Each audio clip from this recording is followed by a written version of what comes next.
Sejam todos bem-vindos ao canal Companheiros da Luz.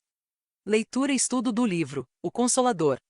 Obra ditada pelo Espírito Emmanuel ao médium Chico Xavier. Exame da terceira parte denominada Religião. Perguntas de números 382 a 391. Iniciemos então a leitura do questionário de subtítulo. 5º, Mediunidade. Item: Desenvolvimento. Pergunta 382. Qual a verdadeira definição da mediunidade? Emmanuel. A mediunidade é aquela luz que seria derramada sobre toda a carne e prometida pelo Divino Mestre aos tempos do Consolador, atualmente em curso na Terra. A missão mediúnica, se tem os seus percalços, as suas lutas dolorosas. É uma das mais belas oportunidades de progresso e de redenção concedidas por Deus aos seus filhos misérrimos. Sendo luz que brilha na carne, a mediunidade é atributo do espírito, patrimônio da alma imortal, elemento renovador da posição moral da criatura terrena, enriquecendo todos os seus valores no capítulo da virtude e da inteligência. Sempre que se encontre ligada aos princípios evangélicos na sua trajetória pela face do mundo. Pergunta 383. É justo considerarmos todos os homens como médiuns? Emmanuel. Todos os homens têm o seu grau de mediunidade, nas mais variadas posições evolutivas, e esse atributo do espírito representa, ainda, a alvorada de novas percepções para o homem do futuro, quando, pelo avanço da mentalidade do mundo, as criaturas humanas verão alargar-se a janela acanhada dos seus 5 sentidos. Na atualidade, porém, temos de reconhecer que no campo imenso das potencialidades psíquicas do homem, existem os médiuns com tarefa definida, precursores das novas aquisições humanas. É certo que essas tarefas reclamam sacrifícios e se constituem, muitas vezes, de provações ásperas. Todavia, se o operário busca a substância evangélica para a execução de seus deveres, é ele o trabalhador que faz jus ao acréscimo de misericórdia prometido pelo Mestre a todos os discípulos de boa vontade. Pergunta 384. Dever-se-á provocar o desenvolvimento da mediunidade? Emmanuel. Ninguém deverá forçar o desenvolvimento dessa ou daquela faculdade, porque nesse terreno, toda a espontaneidade é necessária. Observando-se, contudo, a floração mediúnica espontânea, nas expressões mais simples, deve-se aceitar o evento com as melhores disposições de trabalho e boa vontade. Seja essa possibilidade psíquica a mais humilde de todas. A mediunidade não deve ser fruto de precipitação nesse ou naquele setor da atividade doutrinária, porquanto em tal assunto, toda a espontaneidade é indispensável. Considerando-se que as tarefas mediúnicas são dirigidas pelos mentores do plano espiritual. Pergunta 385.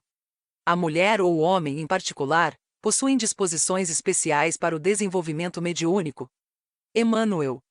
No capítulo do mediunismo não existem propriamente privilégios para os que se encontram em determinada situação, porém, vence nos seus labores quem detiver a maior porcentagem de sentimento. E a mulher, pela evolução de sua sensibilidade em todos os climas e situações, através dos tempos, está, na atualidade, em esfera superior à do homem.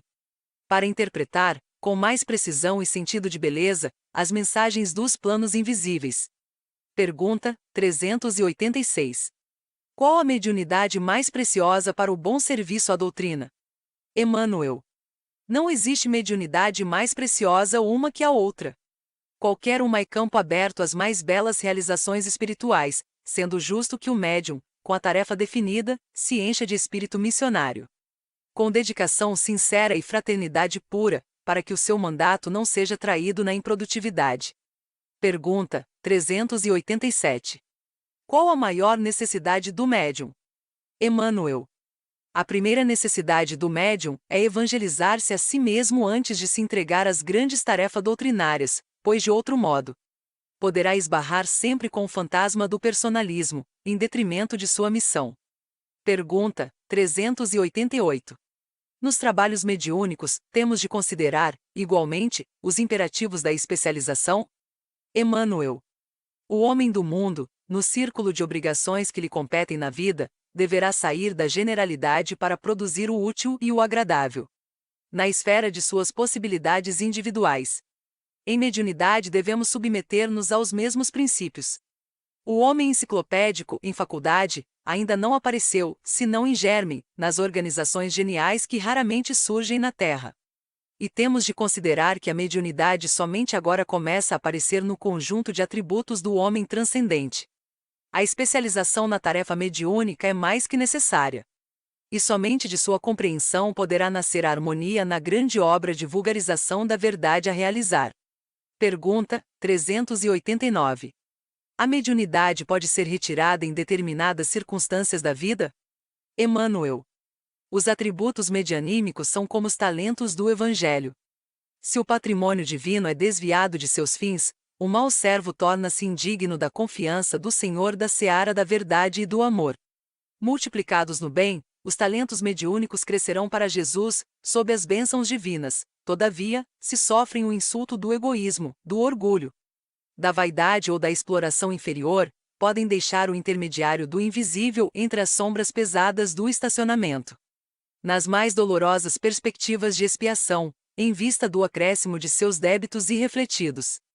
Pergunta 390. É justo que um médium confie em si mesmo para a provocação de fenômenos, organizando trabalhos especiais com o fim de converter os descrentes? Emmanuel. Onde o médium então elevada condição de pureza e merecimento, para contar com as suas próprias forças na produção desse ou daquele fenômeno? Ninguém vale, na terra, senão pela expressão da misericórdia divina que o acompanha. E a sabedoria do plano superior conhece minuciosamente as necessidades e méritos de cada um. A tentativa de tais trabalhos é um erro grave. Um fenômeno não edifica a fé sincera, somente conseguida pelo esforço e boa vontade pessoal na meditação e no trabalho interior. Os descrentes chegarão à verdade, algum dia, e a verdade é Jesus. Anteciparmos-nos à ação do Mestre não seria testemunho de confusão? Organizar sessões medianímicas com o objetivo de arrebanhar prosélitos é agir com demasiada leviandade. O que é santo e divino ficaria exposto aos julgamentos precipitados dos mais ignorantes e ao assalto destruidor dos mais perversos. Como se a verdade de Jesus fosse objeto de espetáculos, nos picadeiros de um circo. Pergunta 391. Os irracionais possuem mediunidade? Emmanuel. Os irracionais não possuem faculdades mediúnicas propriamente ditas. Contudo, têm percepções psíquicas embrionárias, condizentes ao seu estado evolutivo, através das quais podem indiciar as entidades deliberadamente perturbadoras, com fins inferiores, para estabelecer a perplexidade naqueles que os acompanham. Em determinadas circunstâncias. Chegamos ao final da leitura deste questionário. Não percam a leitura do próximo de subtítulo. 5º, Mediunidade. Item, Preparação. Obrigado por apoiarem nosso canal. Curtam, comentem, façam a sua inscrição e compartilhem. Boa reflexão e que Jesus abençoe a todos. Deus, Cristo e caridade.